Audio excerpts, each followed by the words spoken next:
Prince Bull, by Charles Dickens.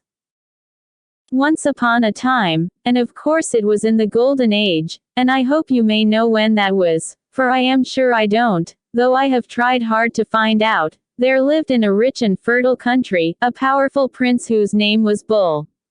He had gone through a great deal of fighting, in his time, about all sorts of things, including nothing, but had gradually settled down to be a steady, peaceable, good-natured, corpulent, rather sleepy prince.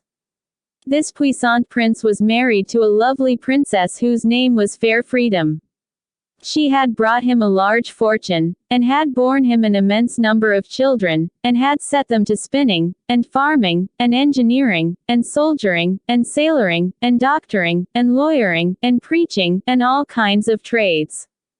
The coffers of Prince Bull were full of treasure, his cellars were crammed with delicious wines from all parts of the world, the richest gold and silver plate that ever was seen adorned his sideboards, his sons were strong, his daughters were handsome, and in short you might have supposed that if there ever lived upon earth a fortunate and happy prince, the name of that prince, take him for all in all, was assuredly Prince Bull.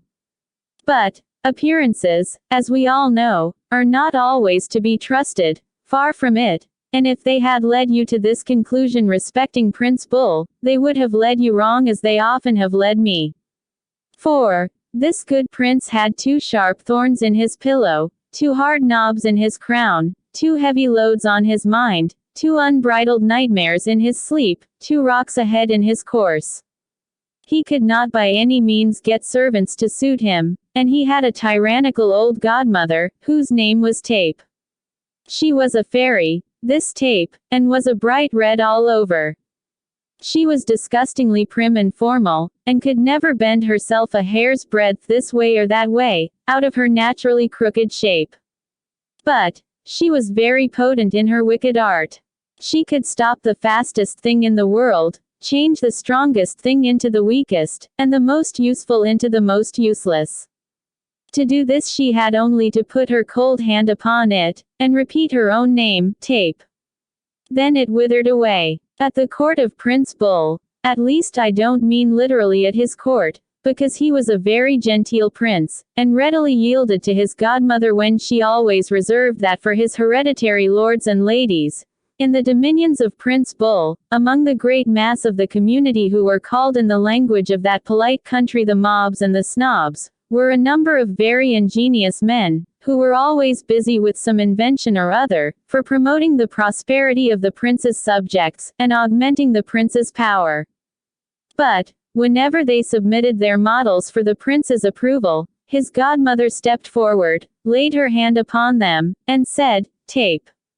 Hence it came to pass, that when any particularly good discovery was made, the discoverer usually carried it off to some other prince, in foreign parts, who had no old godmother who said Tape.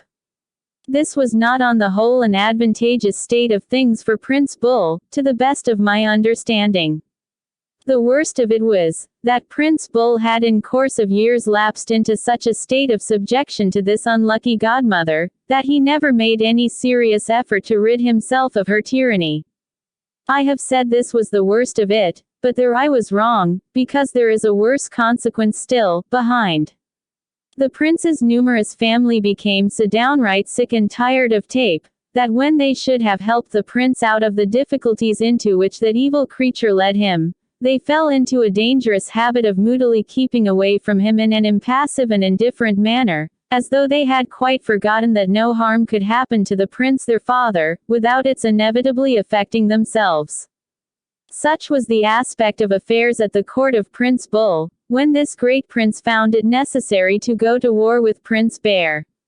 He had been for some time very doubtful of his servants, who, besides being indolent and addicted to enriching their families at his expense, domineered over him dreadfully, threatening to discharge themselves if they were found the least fault with, pretending that they had done a wonderful amount of work when they had done nothing, making the most unmeaning speeches that ever were heard in the prince's name, and uniformly showing themselves to be very inefficient indeed. Though that some of them had excellent characters from previous situations is not to be denied. Well, Prince Bull called his servants together, and said to them one and all, "Send out my army against Prince Bear. Clothe it, arm it, feed it, provide it with all necessaries and contingencies, and I will pay the piper. Do your duty by my brave troops," said the prince, "and do it well, and I will pour my treasure out like water, to defray the cost." Who ever heard me complain of money well laid out? Which indeed he had reason for saying, inasmuch as he was well known to be a truly generous and munificent prince.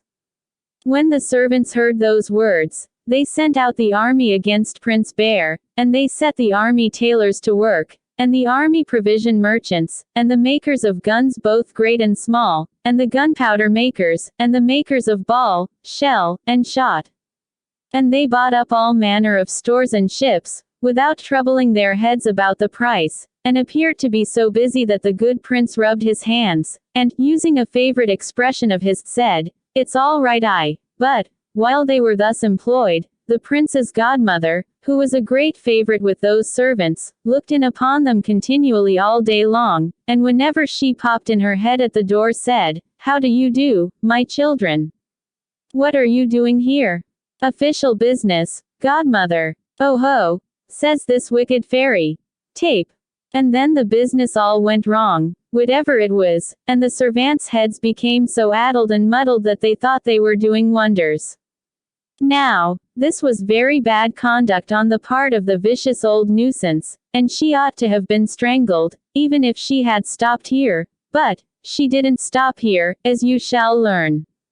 For a number of the prince's subjects, being very fond of the prince's army, who were the bravest of men, assembled together and provided all manner of eatables and drinkables, and books to read, and clothes to wear, and tobacco to smoke, and candies to burn, and nailed them up in great packing cases, and put them aboard a great many ships, to be carried out to that brave army in the cold and inclement country where they were fighting Prince Bear. Then, up comes this wicked fairy as the ships were weighing anchor, and says, "How do you do, my children? What are you doing here? We are going with all these comforts to the army, godmother." "Oh ho," says she, "a pleasant voyage, my darlings." Tape. And from that time forth, those enchanting ships went sailing, against wind and tide and rhyme and reason, round and round the world, and whenever they touched at any port were ordered off immediately, and could never deliver their cargoes anywhere. This, again, was very bad conduct on the part of the vicious old nuisance, and she ought to have been strangled for it if she had done nothing worse, but she did something worse still, as you shall learn. For she got astride of an official broomstick, and muttered as a spell these two sentences, "On Her Majesty's service, and I have the honor to be, sir, your most obedient servant," and presently alighted in the cold and inclement country where the army of Prince Bull were encamped to fight the army of Prince Bear. On the seashore of that country, she found piled together a number of houses for the army to live in, and a quantity of provisions for the army to live upon, and a quantity of clothes for the army to wear, while, sitting in the mud gazing at them, were a group of officers as red to look at as the wicked old woman herself. So, she said to one of them, "Who are you, my darling, and how do you do? I am the Quartermaster General's department, godmother, and I am pretty well." Then she said to another, "Who are you, my darling, and how do you do? I am the Commissariat Department, godmother, and I am pretty well." Then she said to another, "Who are you, my darling, and how do you do? I am the head of the medical department, godmother, and I am pretty well." Then she said to some gentlemen scented with lavender, who kept themselves at a great distance from the rest, "And who are you, my pretty pets, and how do you do?" And they answered, "We are the Staff department, godmother, and we are very well indeed." "I am delighted to see you all, my beauties," says this wicked old fairy. Tape. Upon that, the houses, clothes, and provisions, all mouldered away, and the soldiers who were sound, fell sick, and the soldiers who were sick, died miserably, and the noble army of Prince Bull perished. When the dismal news of his great loss was carried to the prince, he suspected his godmother very much indeed, but he knew that his servants must have kept company with the malicious beldame, and must have given way to her, and therefore he resolved to turn those servants out of their places. So, he called to him a roebuck who had the gift of speech, and he said, "Good roebuck, tell them they must go." So, the good roebuck delivered his message, so like a man that you might have supposed him to be nothing but a man, and they were turned out, but not without warning, for that they had had a long time. And now comes the most extraordinary part of the history of this prince. When he had turned out those servants, of course he wanted others. What was his astonishment to find that in all his dominions, which contained no less than 27 millions of people, there were not above 25 servants altogether. They were so lofty about it, too, that instead of discussing whether they should hire themselves as servants to Prince Bull, they turned things topsy-turvy, and considered whether as a favor they should hire Prince Bull to be their master. While they were arguing this point among themselves quite at their leisure, the wicked old red fairy was incessantly going up and down, knocking at the doors of 12 of the oldest of the 25, who were the oldest inhabitants in all that country, and whose united ages amounted to 1,000, saying, "Will you hire Prince Bull for your master? Will you hire Prince Bull for your master?" To which one answered, "I will if next door will," and another, "I won't if over the way does," and another, "I can't if he, she, or they, might, could, would, or should." And all this time Prince Bull's affairs were going to rack and ruin. At last, Prince Bull in the height of his perplexity assumed a thoughtful face, as if he were struck by an entirely new idea. The wicked old fairy, seeing this, was at his elbow directly, and said, "How do you do, my prince, and what are you thinking of?" "I am thinking, godmother," says he, "that among all the 27 millions of my subjects who have never been in service, there are men of intellect and business who have made me very famous both among my friends and enemies." "Aye, truly," says the fairy. "Aye, truly," says the prince. "And what then?" says the fairy. "Why, then," says he, "since the regular old class of servants do so ill, are so hard to get, and carry it with so high a hand, perhaps I might try to make good servants of some of these." The words had no sooner passed his lips than she returned, chuckling, "You think so, do you?